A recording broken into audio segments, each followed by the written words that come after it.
Namaste. A very happy evening to all my dear students, teachers, and the school administrative department. We welcome you all to our Vidya Shakti science session. My name is Ashwita Malnad and I'm your science tutor. Hope you all are doing good. It's so nice to see all of your messages. Thank you. We slightly started the class early and going forward, we shall start sharp at 5 p.m. Okay.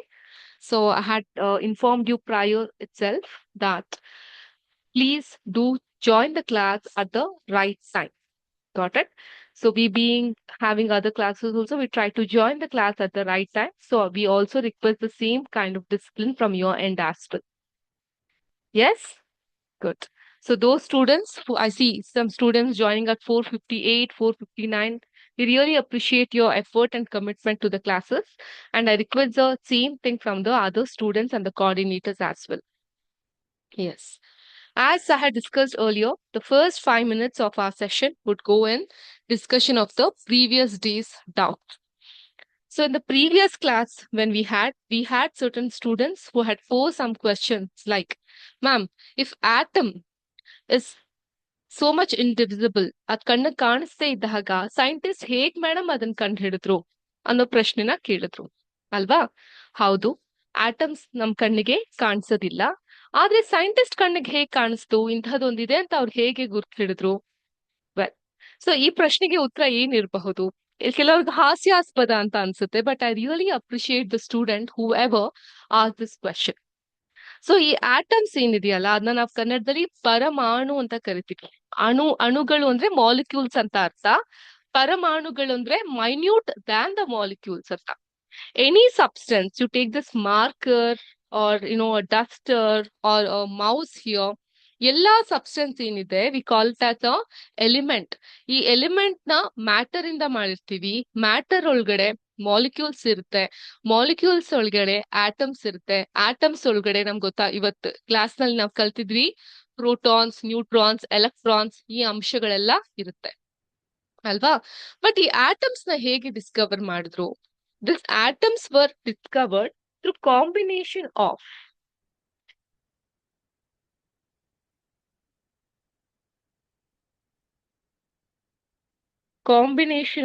ಮೊದಲನೇದಾಗಿ chemical experiments, ಪ್ರಯೋಗಗಳನ್ನ ಮಾಡಿ atoms ನ ಕಂಡುಹಿಡಿಯಕ್ಕೆ ಆಯ್ತು. Chemical experiments, philosophical reasoning. Philosophical reasoning ಅಂದ್ರೆ ಈ ಒಂದು ತತ್ವಶಾಸ್ತ್ರವನ್ನ ಒಂದು base ಆಗಿಟ್ಕೊಂಡು ಅದ್ರ ಮೇಲೆ ಹಲವಾರು ರೀತಿಯಾದಂತಹ ಮತ್ತೆ ವಾದಗಳನ್ನ ಮಂಡಿಸ್ತಾ ಅದರಿಂದ ಕಂಡುಹಿಡಿಲಿಕ್ಕಾಯ್ತು. ಮತ್ ಕೆಲವೊಂದಿಷ್ಟು ಅಬ್ಸರ್ವೇಷನ್, ಡೈರೆಕ್ಟ್ ಅಬ್ಸರ್ವೇಷನ್ ಆಗ್ತಾ ಬಂತು.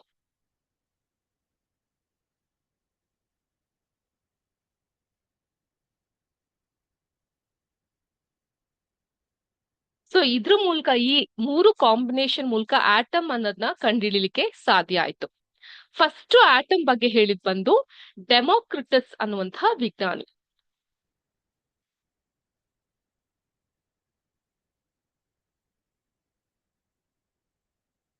ಡೆಮೋಕ್ರಿಟಸ್ ಅನ್ನುವಂತಹ ಸೈಂಟಿಸ್ಟ್ ಆಟಮ್ ಬಗ್ಗೆ ಮಾತಾಡ್ತಾರೆ. ಅದಾದ್ಮೇಲೆ ಜಾನ್ ಡಾಲ್ಟನ್ ಇದ್ರ ಮೇಲೆ ಕೆಮಿಕಲ್ ರಿಯಾಕ್ಷನ್ಸ್ ನ ಮಾಡಿ ಸುಮಾರು 1800 ಸಮಯದಲ್ಲಿ ಸೈಂಟಿಫಿಕ್ ಎವಿಡೆನ್ಸ್ ಮೂಲಕ ಆಟಮ್ ಅಂತ ಒಂದಿದೆ, ಅದನ್ನ ಡಿವಿಸಿಬಲ್ ಮಾಡ್ಲಿಕ್ಕೆ ಸಾಧ್ಯ ಇಲ್ಲ, ಇಂಡಿವಿಸಿಬಲ್ ಅಂತ ಹೇಳ್ತಾರೆ. ಅದಾದ್ಮೇಲೆ ಆಲ್ಬರ್ಟ್ ಐನ್ಸ್ಟೈನ್ ಅನ್ನುವಂತಹ ವಿಜ್ಞಾನಿ ಅವರ ಒಂದು ಗಣಿತಶಾಸ್ತ್ರದ ಸೈದ್ಧಾಂತಿಕ ವರದಿಯ ಮೂಲಕ ಅಂದ್ರೆ ಮ್ಯಾಥಮೆಟಿಕಲ್ ಥಿಯರಿ ಮೂಲಕ it start explaining that random movement of particles in liquid ಅನ್ನ ತೆಗೆದುಕೊಂಡಾಗ ಕೆಲವೊಂದಿಷ್ಟು ವಸ್ತುಗಳು ರ್ಯಾಂಡಮ್ ಆಗಿ ಮೂವ್ ಆಗುತ್ತೆ ಅಂತ ಅವ್ರು ಹೇಳ್ತಾರೆ. ಅದನ್ನ they will explain with an example, with experiment, very famous experiment. ಅದನ್ನ ನಾವು ಬ್ರೌನಿಯನ್ ಮೋಷನ್ ಅಂತ ಕರಿತೀವಿ. You will be having about this particular experiment. ನೀವು ಸೈನ್ಸ್ ನ ನಿಮ್ಮ ಕಾಲೇಜ್ ನಲ್ಲಿ ತೆಗೆದುಕೊಂಡಾಗ will definitely have about this particular experiment. Brownian motion ಅಂತ ಇದನ್ನ ಕರಿತೀವಿ. ಸೊ ಅದಾದ ನಂತರ ಜೀನ್ ಕ್ವೆರಿನ್ ಅನ್ನುವಂತಹ ವಿಜ್ಞಾನಿ ಎವಿಡೆನ್ಸ್ ನ ಹುಟ್ಟು ಹಾಕ್ತಾರೆ ಟು ವ್ಯೂ ದ ಆಟಮ್ಸ್. ಇದು ಯಾವಾಗ ಆಗುತ್ತೆ? 1908 ಅಲ್ಲಿ ಆಗುತ್ತೆ. ಸುಮಾರು 1800 ಇಂದ ಸ್ಟಾರ್ಟ್ ಆದಂತಹ ತರ್ಕಗಳು 1908 ವರ್ಗೂ ಮುಂದುವರಿತಾ ಹೋಗುತ್ತೆ ರಿಗಾರ್ಡಿಂಗ್ ದ ಆಟಮ್.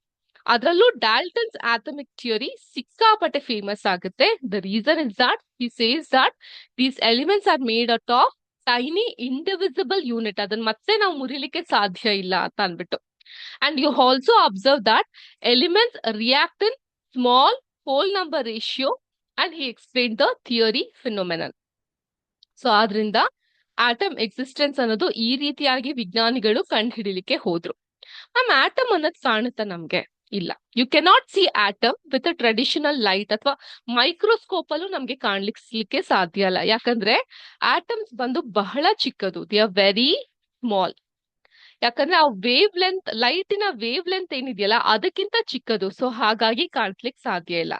ಆದ್ರೆ with the growth of technology, with the advanced techniques, electron microscopy ಅಂತ ಒಂದನ್ನ ಕಂಡುಹಿಡಿತಾರೆ.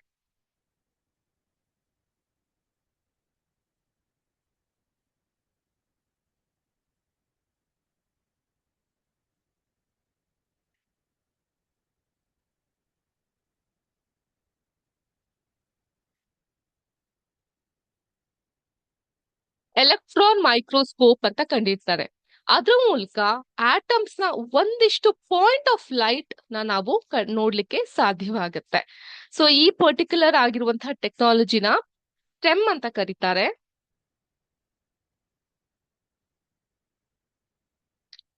ಸ್ಟೆಮ್ ಅಂತ ಹೇಳಿದ್ರೆ ಸ್ಕ್ಯಾನಿಂಗ್,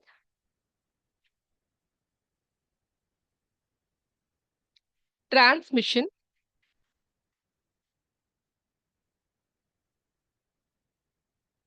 ಎಲೆಕ್ಟ್ರಾನ್,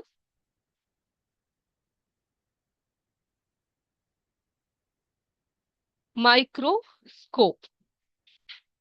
ಓಕೆ, ಸೊ ಇದ್ರದ್ದು ಅಬ್ರಿವಿಯೇಷನ್ ಹೀಗಿರುತ್ತೆ. So atoms can be seen under a modern electron microscope, particularly using a type called as STEM, Scanning Transmission Electron Microscope. ಇದ್ರ ಮೂಲಕ ನಾವು atoms ನ ನೋಡ್ಲಿಕ್ಕೆ ಸಾಧ್ಯವಾಗುತ್ತೆ. ಮೇಡಮ್, ನಾವು ಕೂಡ ಆಟಮ್ಸ್ ನ ನೋಡ್ಲಿಕ್ಕೆ ಸಾಧ್ಯನಾ? Definitely. I shall share my screen. So ನಿಮ್ಗೆ ಸ್ಕ್ರೀನ್ ಕಾಣಿಸ್ತಾ ಇದೆ ಅಂತ ಅನ್ಸುತ್ತೆ. ಸ್ಕ್ಯಾನಿಂಗ್ ಮಾಡಿದಾಗ ಇದನ್ನ ತುಂಬಾ ಸ್ಪಷ್ಟವಾದಂತಹ ಚಿತ್ರ ಇಲ್ಲ. Because as I told you earlier, atoms are smaller than the light wavelength. So ನಾವ್ ಯಾವ್ದೇ ಒಂದು ವಸ್ತುನ ಕಾಣ್ತೀವಿ ಅಂತ ಹೇಳಿದ್ರೆ ಆ ವಸ್ತುಗಳು ಲೈಟಿನ ವೇವ್ ಲೆಂತ್ ಗಿಂತ ದೊಡ್ಡದಾಗಿದ್ದಾಗ ಮಾತ್ರ ಕಾಣ್ಲಿಕ್ಕೆ ಸಾಧ್ಯ. ಈಗ ಇರುವೆ ಹತ್ರ ಇರುವಂತಹ ಊಟ ಕೂಡ ನಮ್ ಕಣ್ಣ ಕಾಣಿಸುತ್ತೆ ಅಂದ್ರೆ that is bigger than the wave length of the light. But ಯಾವ ವಸ್ತು ಆ ಲೈಟಿನ ವೇವ್ ಲೆಂತ್ ಗಿಂತ ಚಿಕ್ಕದಾಗಿದೆಯೋ ಅದಕ್ಕೆ ಅದನ್ನ ನಾವು ಪರಮಾಣು ಅಂತ ಕರಿತೀವಿ, ಆಟಮ್ಸ್ ಅಂತ ಕರಿತೀವಿ. ಓಕೆ, ಸೊ ಇದನ್ನ ಸ್ಟೆಮ್ ಸಿಸ್ಟಮ್ ಮೂಲಕ, ಸ್ಕ್ಯಾನಿಂಗ್ ಟ್ರಾನ್ಸ್ಮಿಷನ್ ಎಲೆಕ್ಟ್ರಾನ್ ಮೈಕ್ರೋಸ್ಕೋಪ್ ಮೂಲಕ ಈ ರೀತಿಯಾಗಿ ಚಿತ್ರಿಸಲಾಗಿದೆ, ನೋಡ್ಲಿಕ್ಕಾಗಿದೆ. ಈ ರೀತಿಯಾಗಿ ಕಾಣುತ್ತೆ. ಅದನ್ನ ತುಂಬಾ ಝೂಮ್ ಔಟ್ ಮಾಡಿದಾಗ ಈ ತರ ಕಾಣಬಹುದು. This is the hydrogen atom. ಇಲ್ಲೊಂದು ಬ್ಲಾಕ್ ಡಾಟ್ ಕಾಣಿಸ್ತಾ ಇದೆಯಲ್ಲ, these are the hydrogen atom. ಮತ್ತೆ ಇದಷ್ಟು ಸ್ಪಷ್ಟವಾಗಿಲ್ಲ ಚಿತ್ರಗಳು. Some of the arrow marks ನೀವು ಕಾಣಬಹುದು, ಡಾಟ್ಸ್ ಎಲ್ಲ. These are also the atoms. Sorry.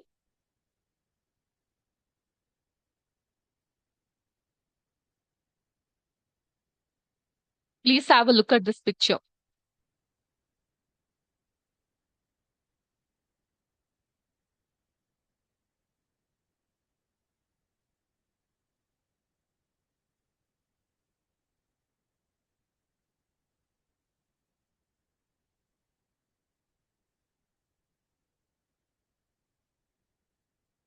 So did you all see?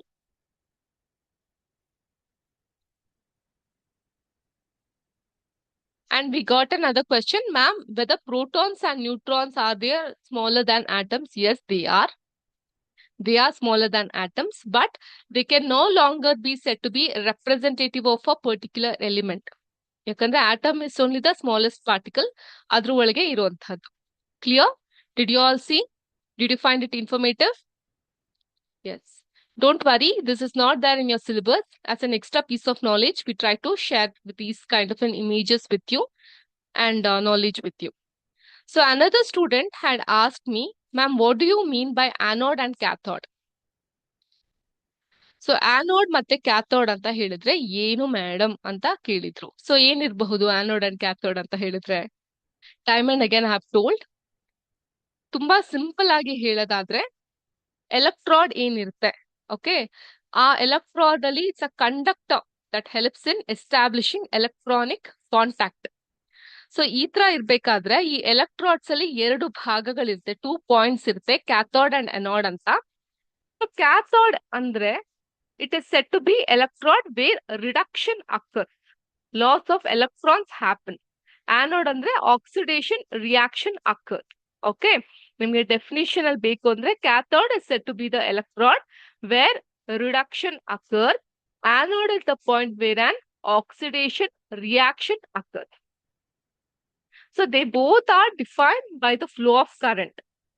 ಆದ್ರಿಂದ cathode is an electrode from which the current exists, a polarized electrical device. Likewise, anode is an electrode from which a current enters into a polarized electrical device. Ma'am ಇದನ್ನ ಮತ್ತಷ್ಟು simple ಆಗಿ ನಾವು ಕಲ್ತ್ಕೊಳ್ಲಿಕ್ಕೆ ಸಾಧ್ಯನಾ? Definitely.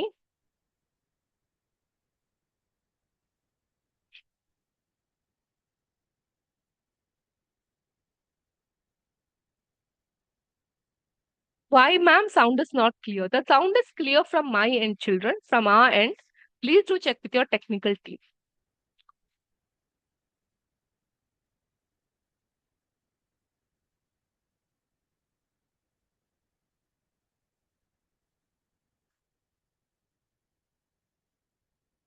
ಈಗ ಒಂದು door ಈ ರೀತಿ ಇರುತ್ತೆ, ಇನ್ನೊಂದು ಡೋರ್ ಇರುತ್ತೆ.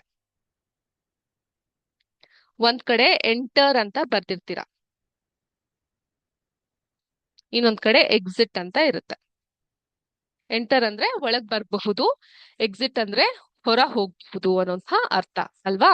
ಸೊ ಇಲ್ಲಿ ಏನಾಗುತ್ತೆ, ಕ್ಯಾಥೋಡ್ ಬಂದು ಒಂದು ಎಲೆಕ್ಟ್ರಾಡ್, ಅದರಿಂದ ಕರೆಂಟ್ ಎಕ್ಸಿಟ್ ಆಗುತ್ತೆ. ಕ್ಯಾಥೋಡ್ ಮೂಲಕ ಕರೆಂಟ್ ಎಕ್ಸಿಟ್ ಆಗಿ ಹೊಸದೊಂದು ಪೋಲು ಹೋಗುತ್ತೆ.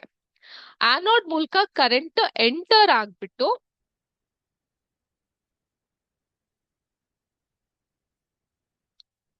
polarized electrical device ಗೆ ಹೋಗುತ್ತೆ. So this is about cathode. So when we talk about cathode in chemistry, it is said to be the electrode where reduction occurs. Okay, ಇನ್ನೊಂದು word ನೀವು ನೆನ್ಪಿಟ್ಕೊಬೇಕು ಅಂತ ಹೇಳಿದ್ರೆ ಇಲ್ಲಿ reduction. Okay, and it is very common in an electrochemical cell. So ಆದ್ರಿಂದ cathode is a negative as electrical energy that is supplied to cell results in the decomposition. Reduction ಅಂದ್ರೆ ಏನ್ ಮಕ್ಳೇ? Minus ಅಲ್ವಾ? Reduce something ಅಂತ ಹೇಳಿದಾಗ minus.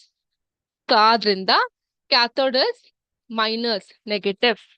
ಆದರೆ however it can also be positive as in the case of galvanic cell. ಅದನ್ನ ನೀವು ಕಲಿತೀರ ಮುಂದೆ ಹೋಗ್ತಾ. where a chemical reaction lead to the generation of an electric energy. So ಕೆಲವೊಂದು ಎಕ್ಸೆಪ್ಷನಲ್ ಕೇಸಸ್ ಇರುತ್ತೆ. Galvanic cell ಅಲ್ಲಿ ಅದು positive ಆಗಿರುತ್ತೆ. ಅದೇ ತರ anode is in the electric ಕೆಮಿಸ್ಟ್ರಿಯಲ್ಲಿ ನಾವು ಹೋಗೋದಾದ್ರೆ ವೇರ್ ರಿಯಾಕ್ಷನ್ ಅಕರ್. ಇಲ್ಲಿ ಏನಾಗುತ್ತೆ, ರಿಯಾಕ್ಷನ್ ಅಕರ್ ಆಗುತ್ತೆ, ಅಲ್ಲಿ ರಿಡಕ್ಷನ್ ಆಗುತ್ತೆ, ಇಲ್ಲಿ ರಿಯಾಕ್ಷನ್ ಅಕರ್ ಆಗುತ್ತೆ. ಆದ್ರಿಂದ anode has the negative ions or due to its electric potential tend to react and give off electron. So ಇದು ಕೂಡ ಪಾಸಿಟಿವ್ ಆಗಿ ಅಟ್ರಾಕ್ಟ್ ಆಗುತ್ತೆ. ಓಕೆ, ಸೊ ಇದು ಪ್ಲಸ್ ಆಗುತ್ತೆ ಇಲ್ಲಿ. This is the main difference between the anode and cathode. Hope this is clear. Did you all understand? Okay. So I think these questions come to never end. What are ions? Ions, I have explained you n number of time in the previous class. I request you to please refer to that. Okay. So again, the last 5 minutes I shall keep for doubts. Okay.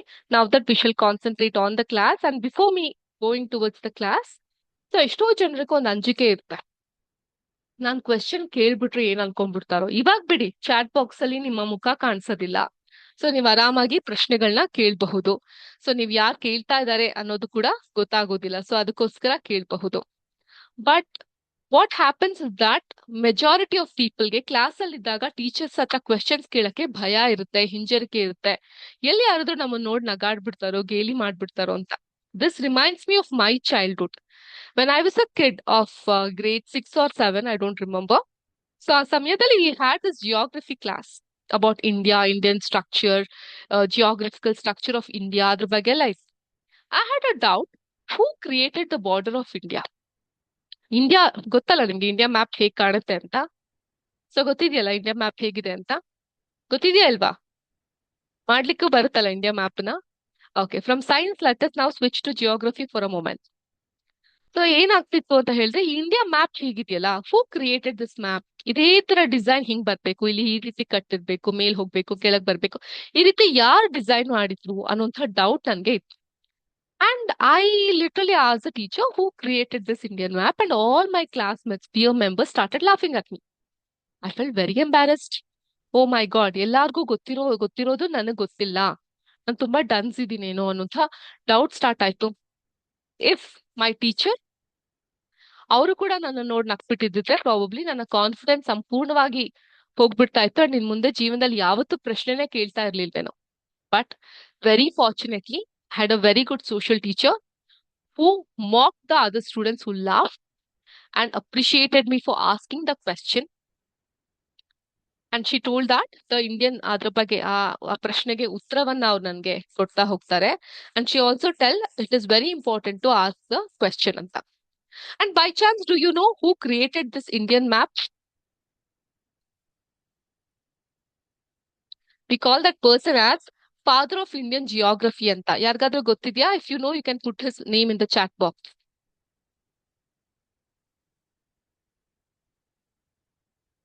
So people are busy talking about ions.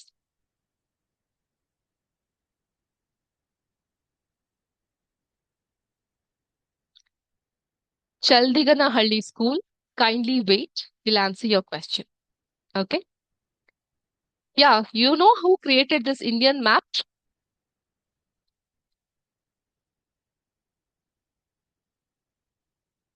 This is the person, we call him the father of Indian, John Dalton. Oh my God. John Dalton ಅಂತ ಯಾರು ಹೇಳಿದ್ದು? No, John Dalton is not the answer. This person, we call him as the father of Indian geography. His name is James Rennell. So he was the person who created the map. So map ಅನ್ನು create ಮಾಡಿದ್ರು ಅಂದ್ರೆ India structure ಇದೇ ರೀತಿ triangle shape ಅಲ್ಲಿ ಇರ್ಬೇಕು ಅಂತ ಅನ್ಕೊಂಡಿದ್ದು. That is how the land ರೀತಿ ಇರೋದು ಹಾಗೇನೆ. ಭೌಗೋಳಿಕವಾಗಿ ಭಾರತ ಇರೋದು ಹೀಗೇನೆ. ಬಟ್ ಭಾರತ ಮತ್ತೆ ಬೇರೆ ದೇಶಗಳ ಮಧ್ಯೆ ಒಂದು ಬಾರ್ಡರ್ ಲೈನ್ ಅನ್ನ ತಂದು ಈ ರೀತಿಯಾಗಿರ್ಬೇಕು ಅಂತ ಡಿಸೈಡ್ ಮಾಡಿದ್ದು ಜೇಮ್ಸ್ ರನ್ನಲ್ ಅವರು. So we call him has father of Indian geography. ಅದನ್ನ ಹೊರತುಪಡಿಸಿ ಸರ್ ಸಿರಿಲ್ ರಾಟ್ಕ್ಲಿಫ್ ಅನ್ನುವಂತಹ ಬ್ರಿಟಿಷ್ ಲಾಯರ್ ಕೂಡ ನಮ್ಮ ಒಂದು ಬಾರ್ಡರ್ಸ್ ನ ಡ್ರಾ ಮಾಡ್ಲಿಕ್ಕೆ ತುಂಬಾ ಮಹತ್ವದ ಪಾತ್ರವನ್ನ ವಹಿಸಿದ್ದಾರೆ. Okay, so this is not there in your syllabus. It was just an out of syllabus kind of an extra gyan that we wanted to give it to you all.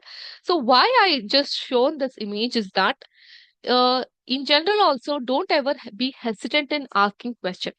Asking question is very important because it improves your critical thinking. ಯಾಕಿರ್ಬಹುದು, ಹೇಗೆ, and especially when you are the students of science, it is very important for you to ask question.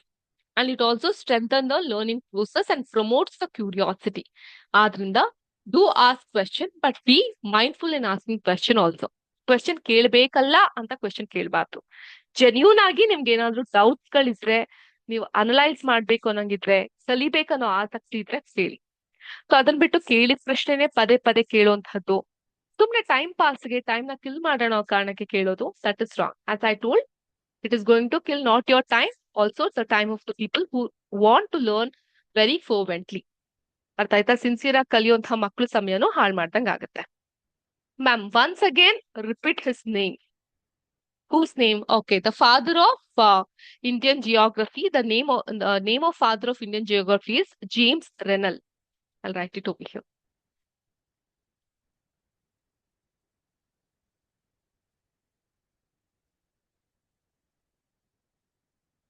So he was the one who created the geography of our land, India. Borderline ಅವರು ಹುಟ್ಟು ಹಾಕ್ದವ್ರು. ಆದ್ರಿಂದ we call him as father of Indian geography for his work of India map. ಅದಾದ್ಮೇಲೆ sir Cyril Radcliffe ಅನ್ನುವಂತಹ British lawyer ಇದ್ರು. ಅವರು Hindu majority India and Muslim Pakistan ಅಂತ divide ಮಾಡಿದ್ರು.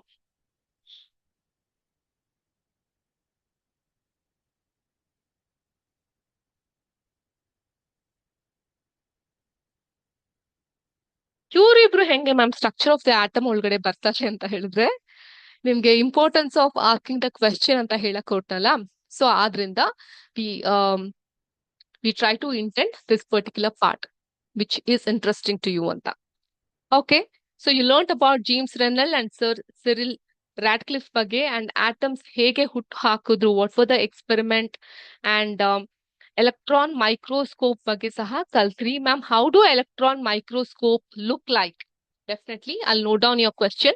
In the next class, I'll show you how does an electron microscope look like.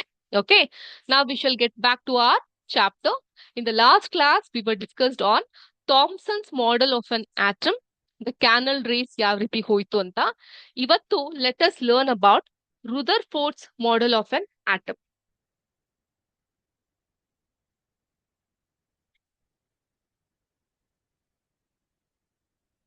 So ಇವರ ಪ್ರಕಾರ atom ಅನ್ನ ಇವ್ರು ಹೇಗೆ ನೋಡ್ತಾರೆ ಅನ್ನೋದಾದ್ರೆ,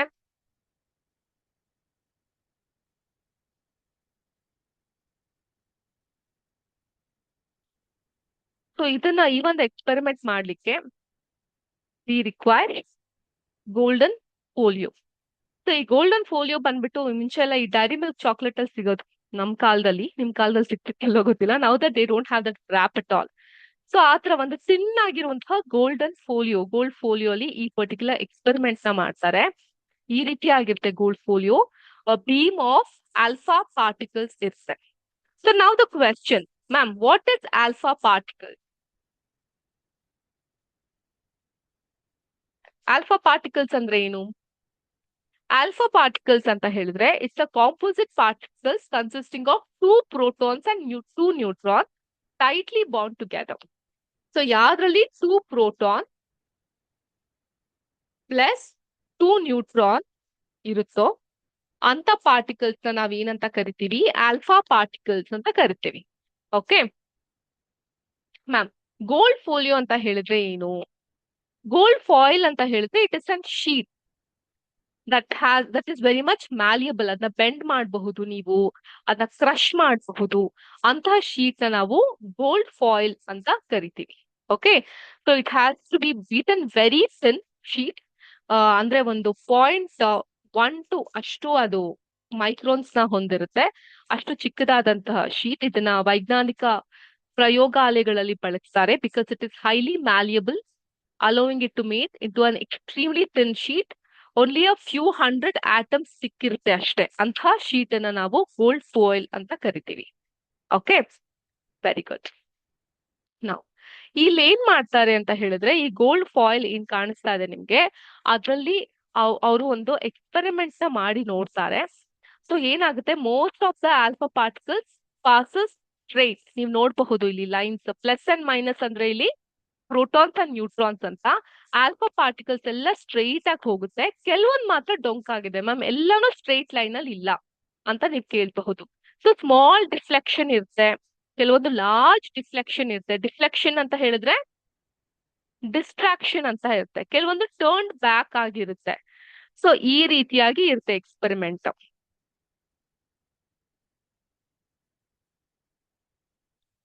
ಸೊ ನೀವು ಆ ಗೋಲ್ಡ್ ಶೀಟ್ ಅಲ್ಲಿ ಈ ನ್ಯೂಕ್ಲಿಯಸ್ ಪಾರ್ಟ್ ಅನ್ನ ನೀವು ಹೀಗೆ ಕಾಣ್ತಾ ಹೋಗಬಹುದು.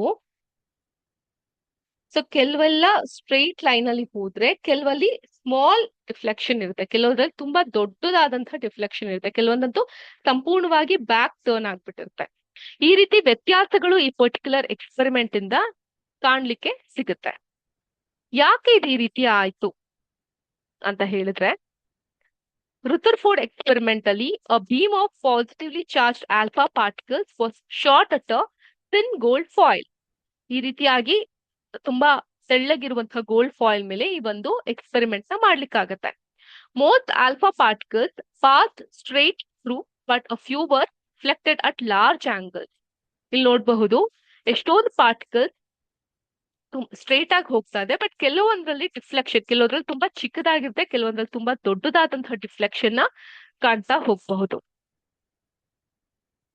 So and a tiny number bounced almost straight back, which show that atoms have a small, dense, positively charged nucleus at their center.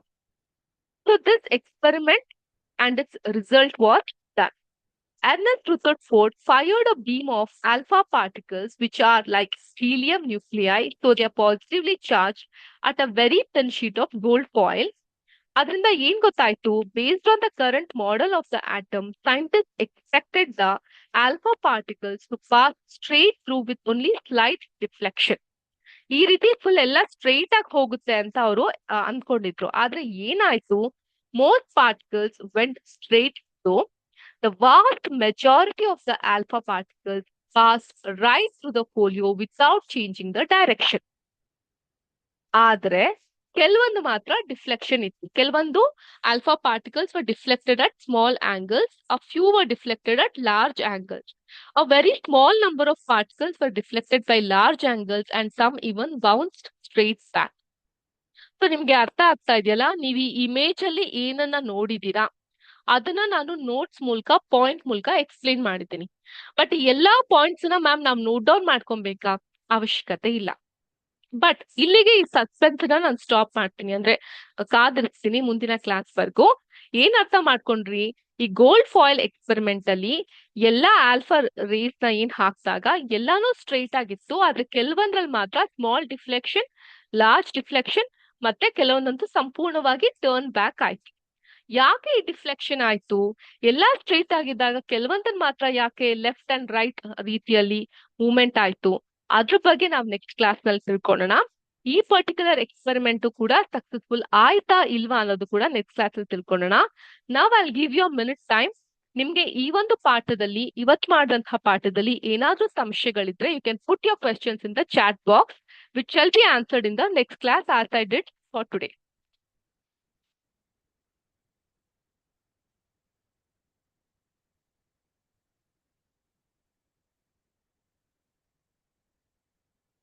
Any doubts, children? No doubt, ma'am. Thank you so much. Are there anyone who has doubts? No. Why did they use gold foil? Because gold foil was very thin. ಬಹಳ ತೆಳುವಾಗಿತ್ತು, ಅದನ್ನ crush ಕೂಡ ಮಾಡಬಹುದು, light ಈಸಿಯಾಗಿ ಅದ್ರ ಮೂಲಕ ಹಾದು ಹೋಗುತ್ತೆ, ಆ ಕಾರಣಕ್ಕೆ. No doubts ma'am. Thank you so much for all your response. Let us meet in the next class. You're most welcome, children. That's very sweet of you to see your messages. Okay, let us meet in the next session where I shall explain you about the gold foil experiment. Adu success aita athwa flop aita next class al tilkolona. So keep being curious. Let us meet in the next class. Have a good day. Thank you.